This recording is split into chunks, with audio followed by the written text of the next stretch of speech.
What's happening? Brian Tong here, and welcome to Googlicious for all the Google goodness that we can pack inside of a show. Now let's get to it, and Samsung is throwing their Tab into Color event this Thursday, and we're expecting to see both an 8.4 and a 12.2-inch model high-res displays with a 2560 by 1600 resolution.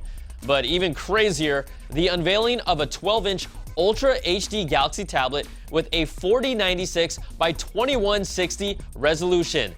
Dang! Now you can thank Qualcomm for leaking that out at the French Open, and we'll have all the details next week, but let's just fast forward to 2015, and according to Sam Mobile, Samsung will be pushing to release its bendable tablet prototype that they showcased behind closed doors at Mobile World Congress. Now, according to reports, it's an 8 to 9-inch full HD OLED display that can be folded twice like a woman's foldable wallet with a screen, so that is sassy. Now, shifting to Google, according to Android Police, the Googs is planning a location-aware feature called the Nearby as a possible competitor to Apple's iBeacon that could alert people, places, and things to a nearby user. It could be potentially used for reminders, ads, or promotions. It would be built into Android's location settings. You could just control which apps access it, but there's no timetable when it will be available just yet. And sticking with location, Google Now just keeps getting better with a new feature for anyone riding public transportation. It will show you where you are, where you need to get off, and even offers to set an alarm that will go off near your stop. Really slick stuff, and I could have used this when I was taking the train back home and ended up at the end of the line several times because I was sleeping like a baby. Aww.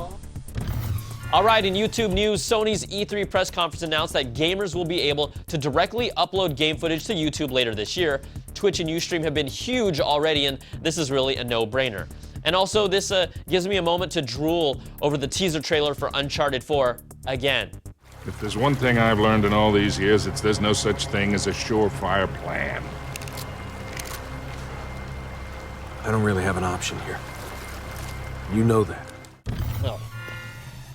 All right, YouTubers might also see a dip in their subscribers after they announced a new process to remove suspended accounts from channel subscription counts. Sad face.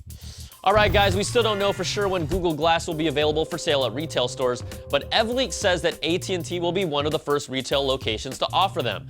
Sergey Brin recently said they'd be released this year, plus or minus, which could still push them to 2015. But we know you're all waiting for this Diane von Furstenberg collaboration with Google Glass that is expected to go on sale at the end of June. Very stylish.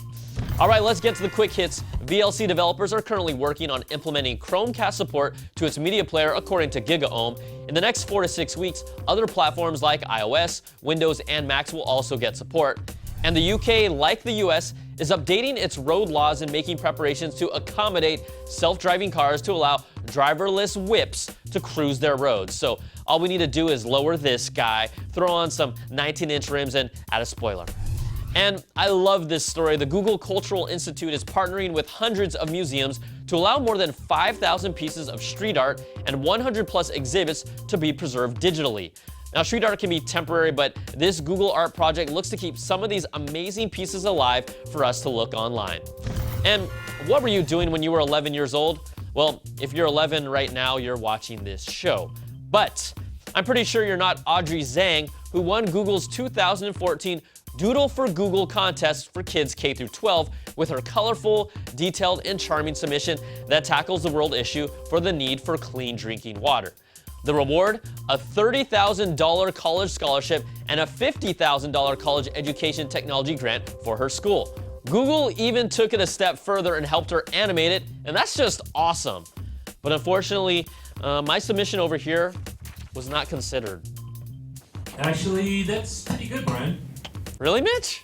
Well, no, check this out. So, I detailed the snake over here and added some blue shading. There's red. I don't care. All right. Well, guys, email us at Googlicious@cnet.com or tweet me at Brian Tong. Thanks so much for watching, and we'll see you guys next week for some more of that Googlicious. Googlicious.